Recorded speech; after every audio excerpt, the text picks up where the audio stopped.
يا جماعة، الناس اللي بتقول إن الرسول الكريم محمد صلى الله عليه وسلم كان لا يقرأ ولا يكتب، حاولوا تفهموا الموضوع صح.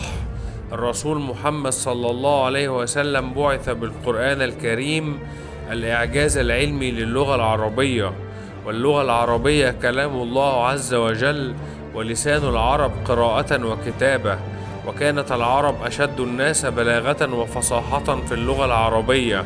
وقال له جبريل وهو يتعبد لله بعلم عنده، قال له اقرأ. كيف يقول له اقرأ وهو ليس بقارئ؟ أجبريل لا يعلم محمد أم افتراء من الناس على النبي؟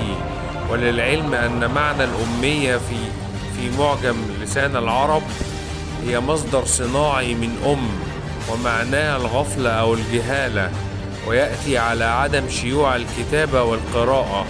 وقال الله عز وجل لنا في كتابه الكريم في سورة الجمعة آية 2: وهو الذي بعث في الأميين رسولا منهم يتلو عليهم آياته ويزكيهم ويعلمهم الكتاب وإن كانوا من قبل لفي ضلال مبين.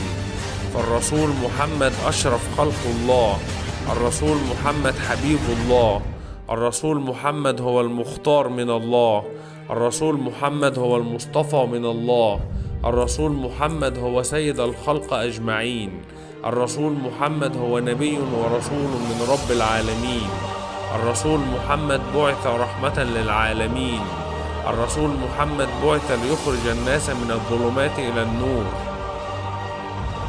فكيف يكون النبي صلى الله عليه وسلم لا يقرأ ولا يكتب وبعث رحمة للعالمين بالقرآن الكريم، وقال له جبريل صلى الله عليه وسلم اقرأ؟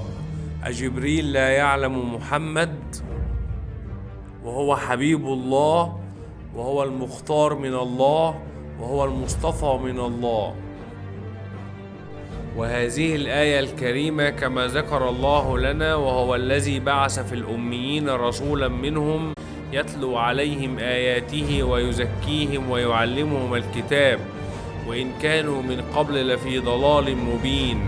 فالعرب سميت الأميين، وسمي النبي صلى الله عليه وسلم النبي الأمي. والأمية أي الجهالة أو الجاهلية أو الغفلة. هذا للعلم والتوضيح.